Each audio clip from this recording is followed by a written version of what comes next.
Ok, entonces en el último video no pude completar bien esta diapositiva. Entonces, lo que básicamente hicieron en este experimento es ver las respuestas no específicas de conductancia de la piel, que viene a ser estas siglas, ¿no es cierto? Vieron la frecuencia de pacientes durante 42 horas de psicoterapia y encontraban que estaba inversamente relacionado a la percepción que tenía el paciente de qué tan permisivo es el terapeuta. ¿Y a qué me refiero con esto? Terapeutas permisivos tienden a ser esos terapeutas que son un poco al estilo más como de Carl Rogers, donde básicamente dejan al paciente explayarse, como tener esta catarsis, hablar, más que nada ellos y el terapeuta como que resume un poco más y no le empuja mucho el paciente a cambio, ni le indica en qué cosas debería hacer cambios en su vida y así. Entonces, mientras más permisivo es el terapeuta, obviamente va a haber menos respuesta galvánica, porque lo más probable es que son sesiones terapéuticas donde no se topan en temas tan emocionales, ni hay tanto empuje a cambio. Entonces, el paciente no siente tanta tensión emocional. Hay diferencias individuales súper importantes en la respuesta no específica de la conductancia de la piel, al igual que la habituación. Cada uno es un poco diferente. Hay gente que es más lábil, desde el punto de vista del electrodérmico, que significa que tienen cambios más pronunciados a lo largo del día. En cambio, hay otra gente que no es tan lábil, que se queda en un nivel de respuesta no específica galvánica. Gente con la habilidad electrodérmica muestran tasas más altas de respuestas no específicas de conductancia de la piel y más lenta habituación. En cambio, gente que tiende a ser más estable en la parte electrodérmica pues muestran poco respuesta no específica y se les hace fácil habituarse. Ok, encuentran que la actividad electrodérmica es una variable de personalidad en realidad. Muestran bastantes diferencias individuales como procesos de atención y procesamiento. Por ejemplo, niños que son más lábiles en la parte electrodérmica normalmente les va mejor en tareas que requieren de rapidez perceptual y vigilancia que niños que tienden a ser más estables en estas medidas. Personas con depresión, por ejemplo, tienen una respuesta galvánica más baja. Personas con anorexia, como les decía yo en esta tarea de apuestas de Iowa que vimos en el anterior video, que son estas cartas buenas y malas, no les va bien en el juego, no anticipan bien cuáles cartas son las buenas y cuáles son las malas, tienden a perder mucho más comparada a gente saludable. Ahora, lo que es interesante es cuando ya se recuperan de la anorexia, empiezan a comer bien, se recupera también esta respuesta galvánica que a lo mejor no estaba bien cuando estaban con anorexia.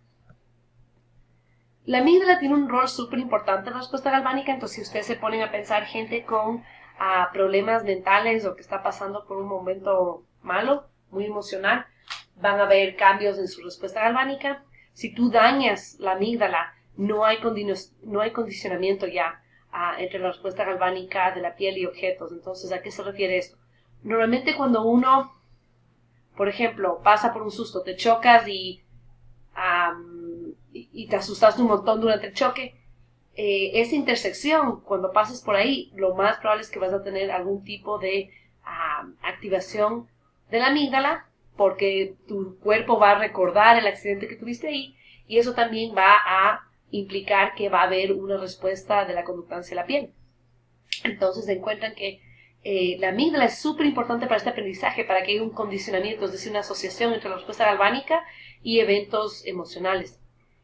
Si dañas el hipocampo bilateralmente, esto significa que a ambos lados del cerebro se daña el hipocampo, no vas a tener respuesta galvánica. Incluso si es que la amígdala está intacta, no va a haber respuesta galvánica, y esto indica que también la respuesta galvánica es muy importante en lo que es memoria y aprendizaje. Ok. En la esquizofrenia. Entonces, lo que encuentran en la esquizofrenia, que es bastante interesante, es que en las familias de esquizofrénicos hay una cosa que se llaman emociones expresas. Entonces, hay familias que tienden a ser más expresivas que otras. Y lo irónico en este caso es que mientras más expresiva es una familia emocionalmente, tiende a causarle más daño a sus hijos o a sus parientes que sufren de esquizofrenia. ¿Por qué? Porque la gente que es muy expresiva emocionalmente tiende a sobrereaccionar a los problemas que tienen sus hijos con esquizofrenia. Entonces, por ejemplo, si es que le ven al hijo que está teniendo problemas de psicosis un día o está con más sintomatología, capaz los pacientes no reaccionan bien y muestran demasiadas emociones fuertes. Y esto también muchas veces cae en hostilidad y crítica hacia el paciente. Y lo que encuentran es que esto aumenta el riesgo de que el paciente recaiga en un episodio de psicosis. En realidad es uno de los predictores más importantes para recaídas en episodios de psicosis, es que la familia tenga demasiadas emociones expresas, se expresan emociones demasiado fuertes. Entonces, lo que encuentran es que esto está totalmente relacionado al sistema autónomo. Entonces, encuentran que cuando se aumenta el sistema autónomo, en este caso simpático, van a encontrar que esto lleva a que hayan cambios conductuales en el paciente porque el paciente está nervioso. Esto lleva a que la familia también tenga emociones expresas más negativas y esto hace que el paciente se vuelva más nervioso porque le vea a la familia brava, hostil. Esto lleva a que hayan cambios en la conducta del paciente. Esto lleva a más emociones expresas negativas y así va el ciclo vicioso. Entonces, encuentran que obviamente las familiares que tienen emociones expresas fuertes, hay un incremento en el simpático en estos pacientes comparado a pacientes que tienen familiares que no tienen emociones expresas tan elevadas. Y han encontrado que en realidad es súper interesante, pero hay diferencias enormes entre estas dos familias. Entonces, es una cosa importante en esquizofrenia porque encuentran que en realidad es un predictor de si es que van a recaer o no. Entre 40 y 50% de esquizofrénicos no muestran respuesta galvánica cuando algo les llama la atención. Y lo que se piensa aquí es que muchos esquizofrénicos, como sufren de alucinaciones y delirios, en cualquier momento dado es difícil que ellos presten atención a algo que está pasando en el ambiente, incluso si es que tú piensas que algo les llamó la atención, porque están respondiendo muchas veces a estímulos internos, que son las alucinaciones o los delirios, y esto lleva a que no tengan mucha respuesta galvánica cuando algo les llama la atención en el ambiente. También hay un aumento en la respuesta no específica galvánica en interacciones de pacientes que fueron hospitalizados. Entonces, normalmente estas personas tienen una elevación en estas respuestas no específicas y esto se puede deber también a la naturaleza de la psicosis, porque gente, como les decía, que está psicótica, están respondiendo muchas veces a estímulos internos, alucinaciones, delirios, que también les puede hacer aumentar la respuesta galvánica. Okay. Si comparamos a un paciente en remisión, es lo que significa remitted, versus un paciente que está psicótico, el en remisión es alguien que ya no está presentando sintomatología de psicosis, comparado a alguien que sí, vemos que la respuesta o la conductancia a la piel, el nivel de la conductancia a la piel es muchísimo más alto para la persona que está psicótica. Si hacemos lo mismo con pacientes que no tienen psicosis y les agarramos en una semana y después de unas 3 semanas vemos que realmente no hay cambio en la conductancia de la piel. O sea, aquí se muestra como una bajada, pero esto no es una bajada significativa, digamos. En cambio, esta elevación en el nivel de conductancia de la piel en los esquizofrénicos, entre que están en remisión y no, es significativa. Ok.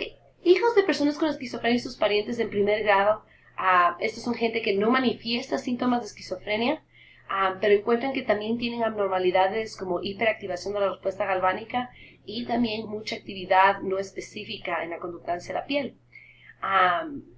Y encuentran que esto es más fuerte incluso en niños que luego de adultos desarrollan esquizofrenia, tienen respuestas más fuertes. Entonces sí parece que en pacientes esquizofrénicos se ven alteraciones en la respuesta galvánica en general y en muchos casos se ve elevación. Okay. Ahora hablemos de los psicópatas. Los psicópatas es la gente que son antisociales. A lo que me refiero con antisocial no es que personas tímidas que no les gusta socializar, sino en psicología antisocial no significa eso. Antisocial significa romper las reglas o las normas sociales. Entonces la gente que es delincuente, que viola, que mata, que estafa, esas personas lo que encuentran es que normalmente tienen muy baja respuesta galvánica a la piel y casi no tienen respuesta específica, lo cual es interesante porque la policía utiliza la respuesta galvánica o la conductancia de la piel como una medida para detectar mentiras cuando están entrevistando a sospechosos de crímenes, pero lo interesante es que si el sospechoso del crimen es un antisocial de verdad y cometió el crimen, muchas veces no van a tener activación de respuesta galvánica. Entonces, realmente ese tipo de detección de mentira no va a servir.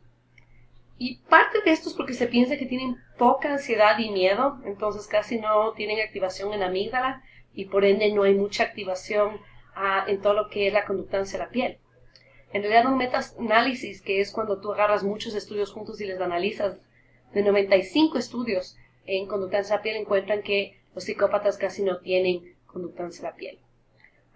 Entonces, incluso cuando les someten a cosas emocionales, por ejemplo, en un estudio les presentaron un libro, que es un estímulo totalmente neutro, después una cara enojada, una cara de un niño llorando, y encuentran que en realidad en la gente que es psicópata no hubo reacción alguna a los estímulos emocionales, mientras que en la gente normal normalmente sí hay un cambio en la conductancia de la piel cuando se le muestran estímulos emocionales. Ok, chicos, eso es todo para este capítulo. Asegúrense de leer bien todas las diapositivas para el examen.